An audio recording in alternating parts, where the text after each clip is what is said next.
Mga kwento ng kababalaghan. Ito ay pinamagatang Haunted House.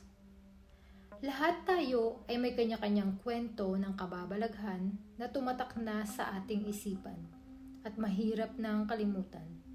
Nais kong ibahagi sa inyo ang aking sariling karanasan. 19 anyos ako noon at unang beses kong magtatrabaho sa ibang bansa. 7 kaming lahat na sabay-sabay lumipad. Pagdating namin sa bansang aming pagtatrabahuhan, ay dumiretso kaming lahat sa bahay na aming titirahan. Lumang bahay ito, 2 palapag at may kalakihan. Sa paligid ng bahay ay may tambakan ng mga kahoy at halo-halo na doon. At mayroon ding napakalaking bato sa harap ng bahay, malapit sa kwartong aming tutulugan. Pinaghati-hati kami sa bawat kwarto, 3 tao kada kwarto. May mga inabutan na din kami doon na 2 pa. Ang ginagamit lang namin ay ang ibaba ng bahay, at walang natutulog o gumagamit ng 2 palapag. Ramdam ko kaagad na may kakaiba sa bahay na yon. Sa nag-iisang cabinet doon ay may nakadisplay na mga lumang manika.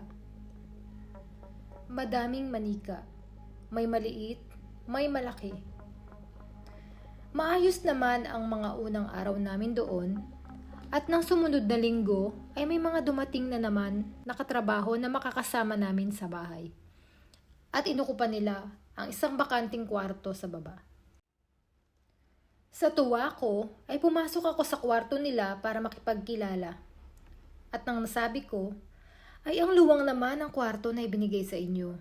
Habang isa-isa kong binubuksan ang mga sliding na pinto ng mga cabinet. At panghuli kong nabuksan na pinto ay hindi aparador o cabinet. Nanlaki ang aking mga mata.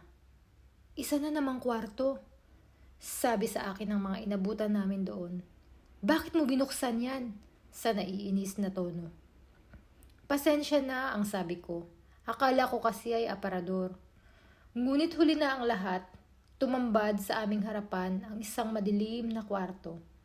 May altar sa gitna na may mga malalaking larawan na nakakwadro.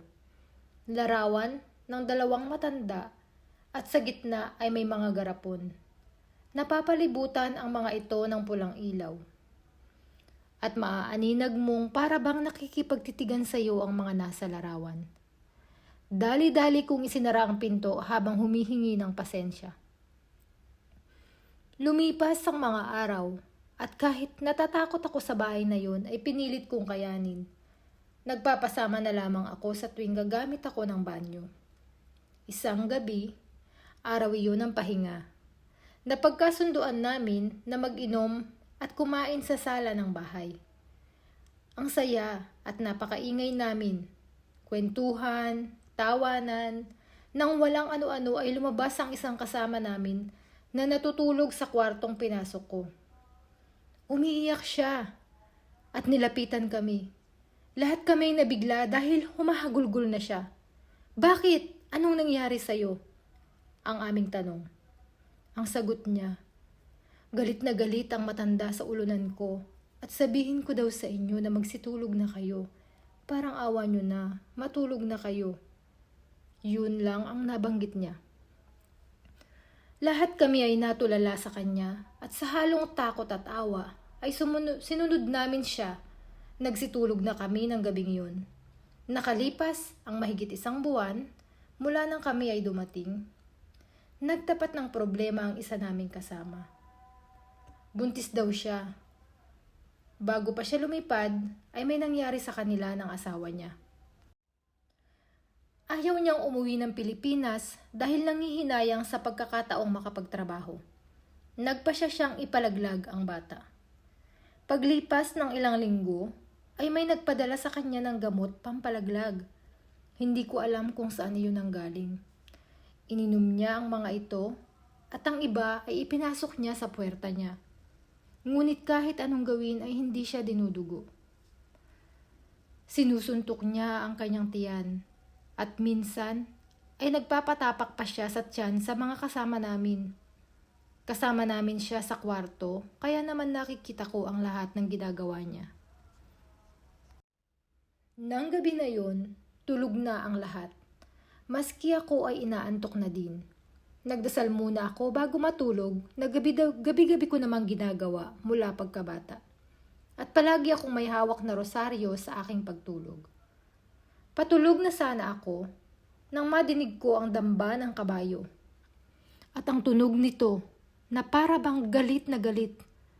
Ginising ko ang katabi ko. Sabi ko, narinig mo ba yun? Ang sagot niya ay hindi daw. At bumalik na siya sa kanyang pagtulog. Natulog ako nang nakatalokbong ng gabi na yun. At laking gulat ko paggising ko ng umaga, ang rosaryo na hawak ko ay nagkaputol-putol. Putol ang krus, ang mga beads ay nagkahiwa-hiwalay. Takot na takot ako at hindi ko maipaliwanag kung bakit. Kinausap ko ang buntis naming kasama. Sabi ko sa kanya, "Huwag mo nang ituloy ang pagpapalaglag dahil may nagagalit." At nagdasal ako ng nagdasal at humingi ng tawad na hindi namin siya pinigilan agad sa plano niya. Mula noon ay hindi ko na narinig ang kabayo, ang damba at ang tunog nito. At kung anumang nilalang iyon. Kayo, may kwento ba kayong kababalaghan o sadyang nakakatakot na pangyayari sa inyong buhay? Kung nais nyo itong mapakinggan, ay maaari nyo itong ibahagi sa aking email address na ilalagay ko sa description box. Maraming salamat sa inyong pakikinig. Hanggang sa muli.